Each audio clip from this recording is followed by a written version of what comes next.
बचपन में स्कूल की साइंस की किताबों में आपने कहीं न कहीं पैरासाइट्स या तुफैली जानदारों के बारे में तो जरूर पढ़ा होगा, लेकिन अगर आपको अब याद नहीं तो हम याद करवा देते हैं। लोगत के मुताबिक पैरासाइट एक ऐसे जानदार को कहा जाता है जो दूसरे जानदारों यानी अपने मेजबानों के सहारे जिंदा रहते हैं। लेकिन इस वीडियो में हम बात कर रहे हैं बॉन्ग जून-हो की ऑस्कर अवार्ड याफ्ता फिल्म पैरासाइट की, जिसने अपने देखने वालों के साथ कुछ ऐसा ही रिश्ता कायम कर लिया है। चंद रोज कबल ऑस्कर की तारीख में अपना नाम रकम करने वाली ये फिल्म ऑडियंस से कुछ इस तरह से जुड़ जाती है कि वो इब्तदा से इख्तिताम तक अपनी नशिस्तों से हिल भी नहीं पाते।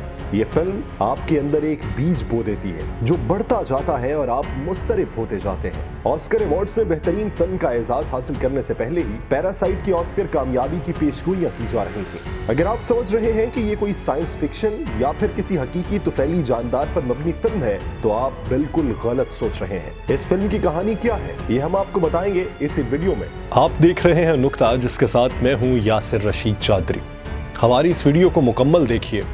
अगर पसंद आए तो हमारे चैनल को सब्सक्राइब कीजिए और बेल आइकन को दबाइए ताकि आपको लम्हा बलम्हा ऐसी मालूमाती वीडियोस पहुंचती रहें।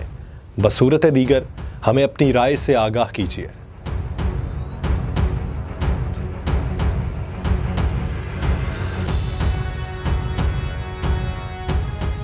दरअसल इस फिल्म की कहानी दो घरानों पर मबनी है। उनमें से एक घराना किम का है जो गुर्बत का मारा है और दूसरा पाक घराना है जिसके पास मालो जर की कोई कमी नहीं। दोनों घराने चार अफराद पर मुश्तमिल है। दोनों घरों में वालिदैन, एक लड़की और एक लड़का शामिल है, मगर उनमें से एक घराना मैले कुचैले से बेसमेंट अपार्टमेंट में रहता है जहां एक खिड़की खुली रखी जाती है ताक जा सकती है, जबकि दूसरा खानदान सीसीटीवी कैमरों की कड़ी निगरानी में दरवाजे बंद मकान में रहता है। मीर किया गया था।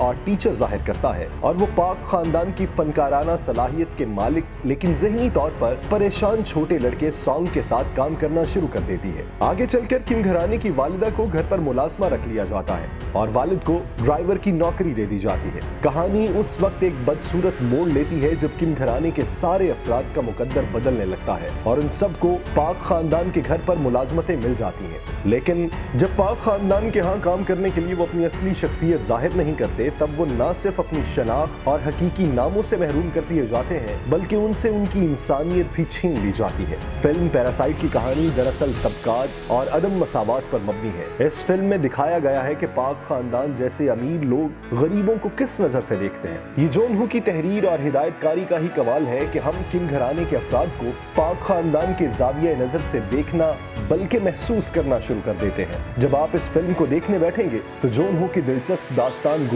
आखिरी मंजर तक आपको टस से मस नहीं होने देगी, और ऐसा होना भी चाहिए क्योंकि पैरासाइट में उन मौज़ूआत को छेड़ा गया जिनका ताल्लुक किसी एक मुल्क तक महदूद नहीं। फिल्म की कहानी अगरचे सियोल के पस मंजर पर मबनी है, लेकिन उसे कराची, मुंबई, न्यूयॉर्क या किसी ऐसे बड़े शहर से बासानी जोड़ा जा सकता है जहां दौलत की तकसीम में अदम मसावात पाया जाता है। इस फिल्म में कहीं कहीं इस्तेमाल होने वाले अल्फाज, पुरतशद्दुद मनाजर और जिनसी मवाद की वजह से पैरासाइट को रिस्ट्रिक्टेड रेट किया गया है, यानी 17 बरस से कम उम्र फिल्म बीनों को सिर्फ अपने वालिदैन या बड़ों के साथ बैठकर फिल्म देखने की इजाजत है। ये फिल्म देखिए और कमेंट्स में अपनी राय से हमें भी आगाह कीजिए।